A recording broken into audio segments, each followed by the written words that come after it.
I am doing a requested coloring book flip through of this Antique Dollhouse Coloring illustrated by Yumiko Tezuka. I will put the link to this coloring book in the description box just in case you want to grab one for yourself. On the cover is actually a dollhouse illustration, and you see the different rooms. So take a good look at that. I think this is an adorable coloring book, especially if you like dollhouses. We have our title page here, Yumiko Tezuka. I think I am having issues with that last name, but I'll be okay. And when you open the book, you see pages that are already colored, and they have names to them, I believe. This one says miniature house. So this is a miniature house. This is actually a page in here to color. And it says room in the lantern. Very cute. And then over here on this page, we have 4, I would say, nuts, small rooms of nuts.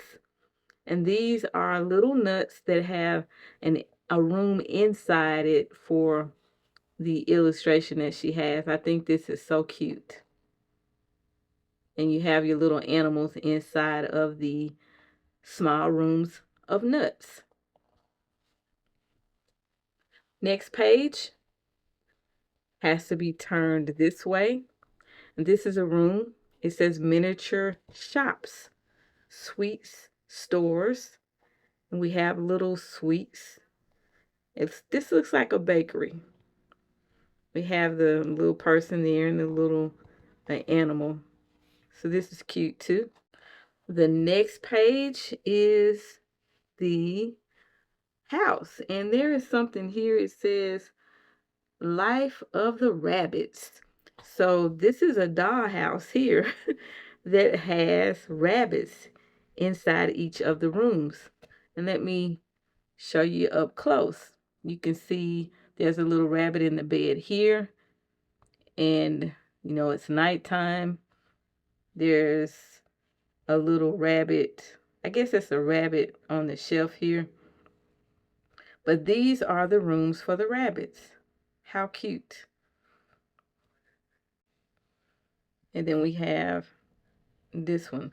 I'm glad she put this in here because it gives you an idea of how to color the illustrations. Inside of this book, she has coloring techniques. I'm not going to read everything. I'm just going to give you the headlines of what each technique is that she's talking about in this book. Before you get started coloring, I've included some of my favorite tips and tricks to help you achieve beautiful results. Colored pencils work well for these illustrations, but feel free to use whatever art supplies you like best. You can even use different coloring mediums within the same illustration. So she has how to color flowers here.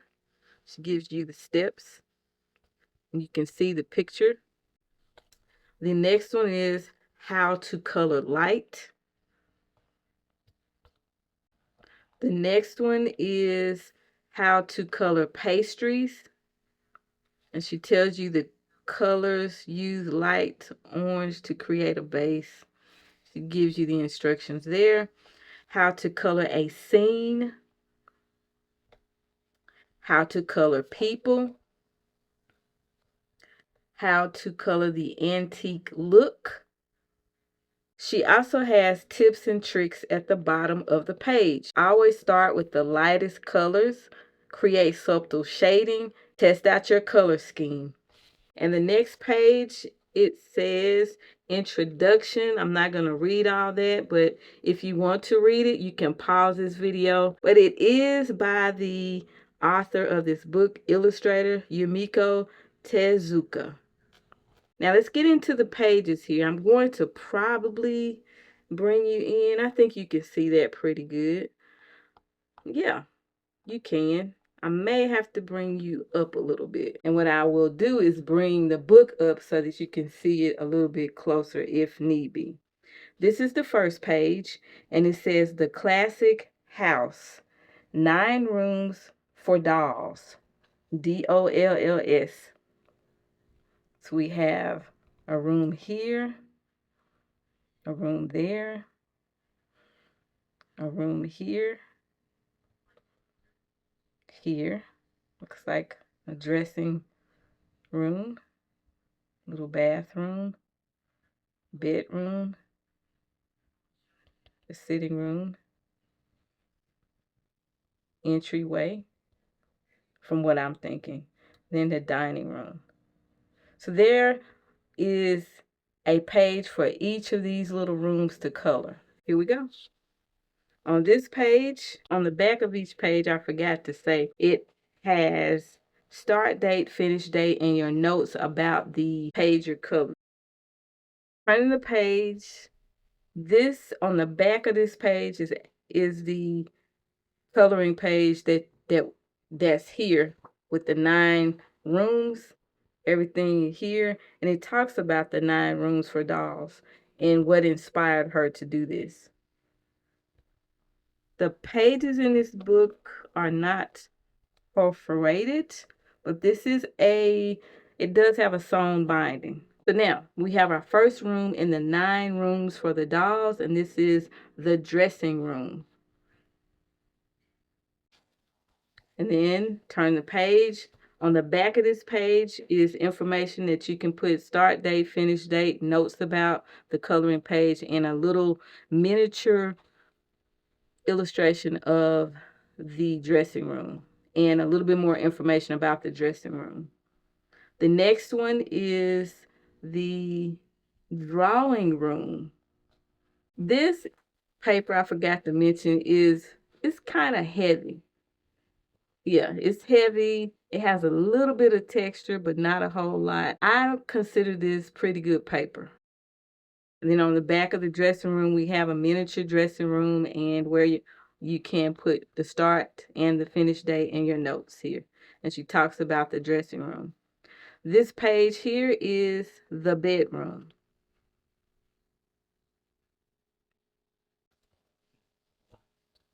Miniature bedroom and information about that specific page that you colored. The dining room.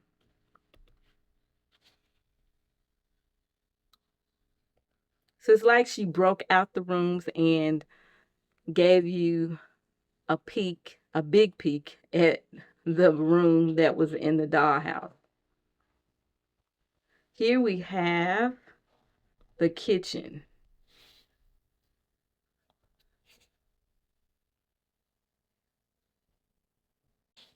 Next, which is a page that has to be turned, we have this one and it says collection room.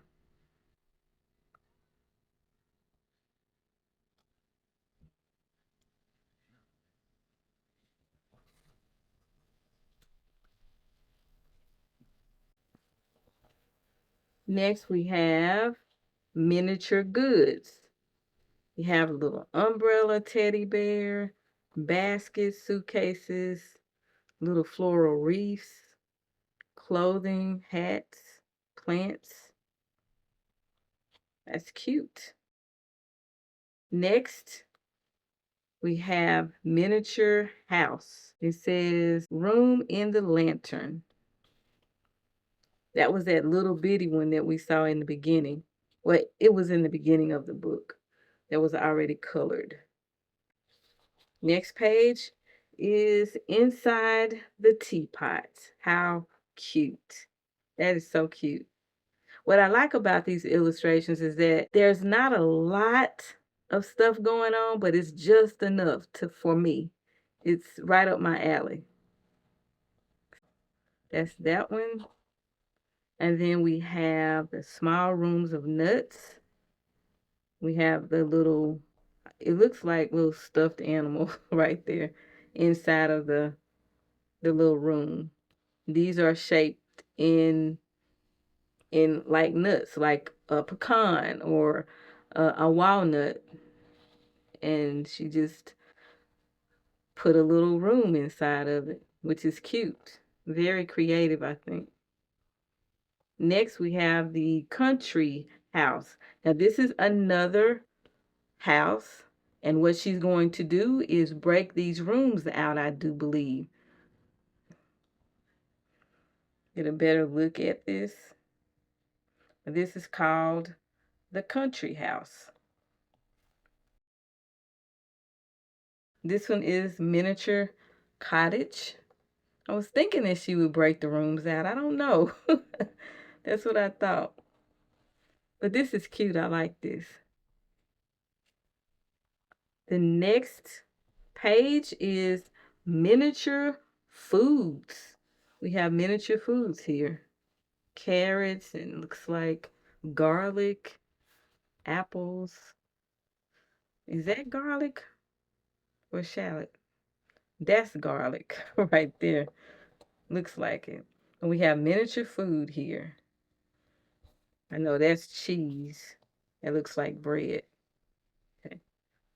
Next page is, it says welcome and it says countryside garden. Countryside garden.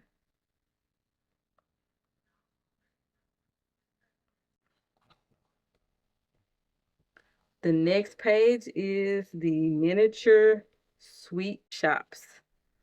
Sweet store. You have your little desserts here. It's like a bakery. You see the bread there? And you can get other sweet treats here as well. And there's a little girl, and I guess that's a bunny. And this is the miniature shops.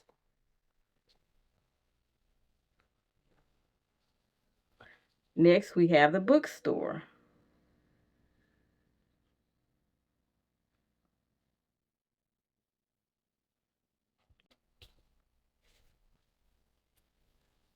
The next page is the flower shop. And I guess the miniature shops are following, because we had the sweet shops, now we have the bookstore, and this one, flower shop, which is nice, very nice.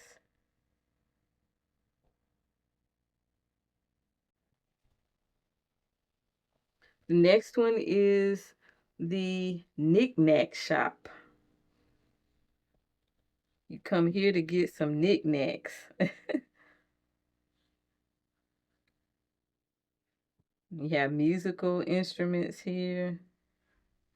You have little stuffed animals. You have a lot of different stuff. That's what knick-knack means. You can get find about anything in here, I would think. That's cute. Next page is, it says Life of the Rabbits, and this is the page that has the rooms with the rabbits in them. Well, these are the rabbits' rooms. She has this page in the front of the book that shows you how it's colored. Next page is the art studio. We like the art studio, don't we? The art studio. I see the paint brushes. I see that. Okay. Next, we have the library.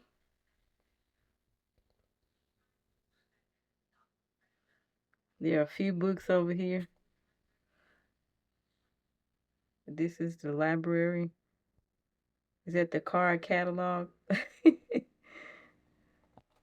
Dewey Decimal System. The study.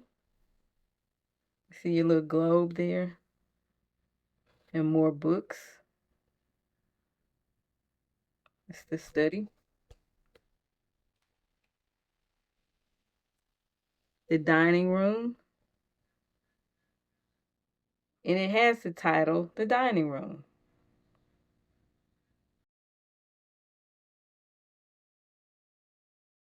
The next page, it says The House of the Rabbits. Now, these can be cut out here. I don't really know why she included this in here. Every time I flip back toward the back of the book and I see this, I don't quite get it. But I kind of get it. But this is the stuff that you can put in the House of the Rabbits. Also, you have this here that can be cut out. I guess you can cut it out and fold up a little house or whatever and put those little items that I just showed you before, cut it out and kind of place it in there. I don't think that'll be something that I would do. So that's the only thing I don't like about this book, is that she has this in here. I don't want to be doing it, cutting stuff out and setting it up like it's a house. Maybe a kid would want to do that, a younger child or something, but not me. And at the back of the book, it says about the author, and she has some more illustrations that you can color. Let's see who Yumiko Tezuka is, because I never heard of her before. She is a freelance illustrator known for her storybook style artwork featuring dolls, animals, and other vintage inspired goods. She is the author of multiple coloring books in Japan and has also created illustrations for jigsaw puzzles and paper goods. Visit her website at uniquet.com or follow her on Instagram at Yumiko_Tezuka. All right, let's see what else. And here at the back, it says first published in 2024. It has all the publication information here. And that is it. Let's see what it says on the back of the book here. Step inside the magical and whimsical world of dollhouses. Have fun coloring and exploring over 20 unique dollhouses, rooms, and shops, all filled with delicately detailed furniture, accessories, and inhabitants. Escape into this enchanted world full of charming details and nostalgic scenes where you can color and create to your heart's content. And this is it. That is it. I hope you enjoyed this flip through as much as I enjoyed it, because I really have not sat down and just flipped through it and looked through it. And I actually like what I see. I'm glad I bought it, and I cannot wait to get started coloring in it. If you have any questions or comments, feel free to drop them in the comment section below. Until next time, keep calm and keep coloring. Bye.